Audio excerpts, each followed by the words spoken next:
En parlant d'abondance, en dehors du podcast, on a eu beaucoup de discussions philosophiques fascinantes, dont une sur l'expérience du paradis des souris, également connue sous le nom d'univers 25. C'était une expérience qui s'est déroulée pendant les années 60 et au début des années 70. Elle était menée par l'éthologiste John B. Calhoun, et on pourrait en parler pendant des heures, j'en suis sûr. Mais c'était une expérience avec quelques centaines de compartiments individuels pour souris, et ils leur ont fourni de la nourriture, de l'eau et des matériaux pour nicher en abondance, pas de prédateurs, des températures stables et un nettoyage fréquent. En gros, c'était la définition de l'abondance du point de vue d'une souris. Et en fait, l'aspect vraiment intéressant de cette expérience, c'est que au début, la population a doublé. Elle s'est accrue très rapidement, mais ensuite elle s'est stabilisée et certains comportements sociaux très négatifs ont commencé à apparaître, comme des mères qui négligeaient ou tuaient leurs petits. Les attaques violentes et une suractivité sexuelle sont devenues répandues. Certaines soi-disant belles, des souris largement inactives et bien soignées, se sont retirées, refusant de s'accoupler ou d'interagir.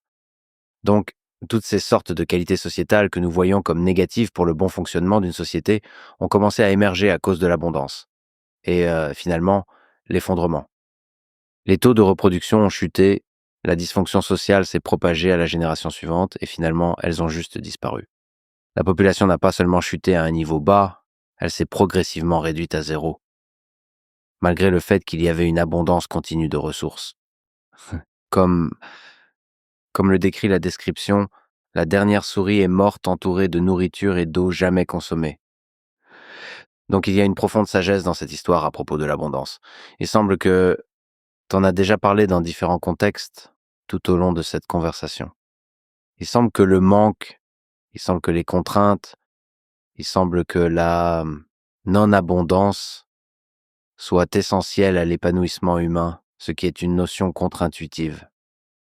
C'est vrai pour les souris, et je pense que c'est certainement vrai pour les humains. L'être humain a évolué pour surmonter le manque.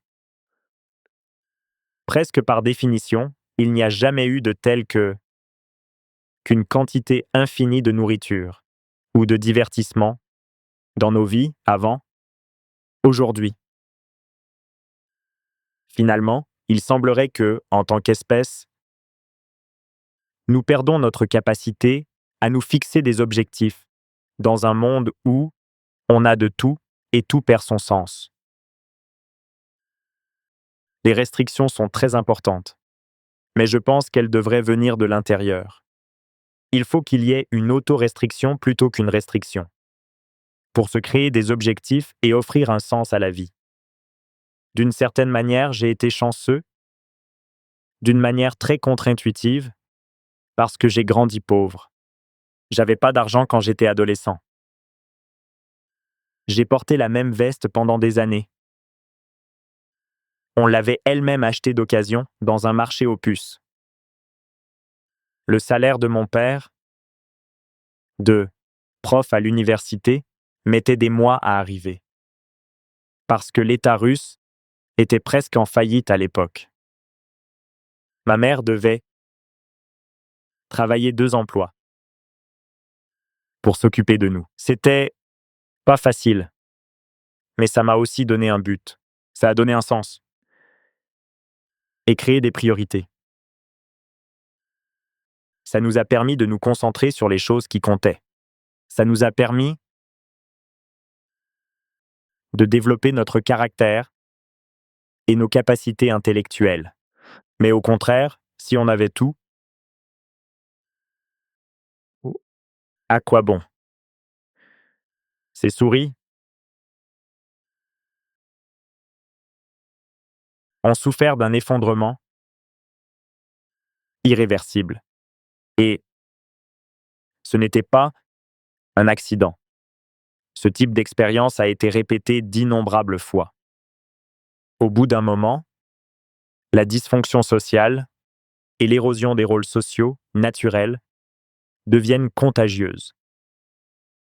Et la société se dégrade de façon progressive en une sorte de collection chaotique d'individus qui deviennent incapables de s'occuper de la prochaine génération ou même de la produire. et l'extinction s'ensuit. C'est assez fascinant parce qu'on est actuellement en train de créer des technologies et c'est finalement ce que l'IA propose à nos générations futures qui pose des problèmes à résoudre, qui est que l'intelligence artificielle pourrait très bien créer l'abondance. Et on risque potentiellement de se retrouver comme ces souris. Que ce soit l'IA ou d'autres types de technologies qui augmentent nos capacités et nous offrent plus de possibilités. Bien sûr, c'est une bonne chose de diminuer la souffrance dans le monde, d'augmenter la qualité de vie.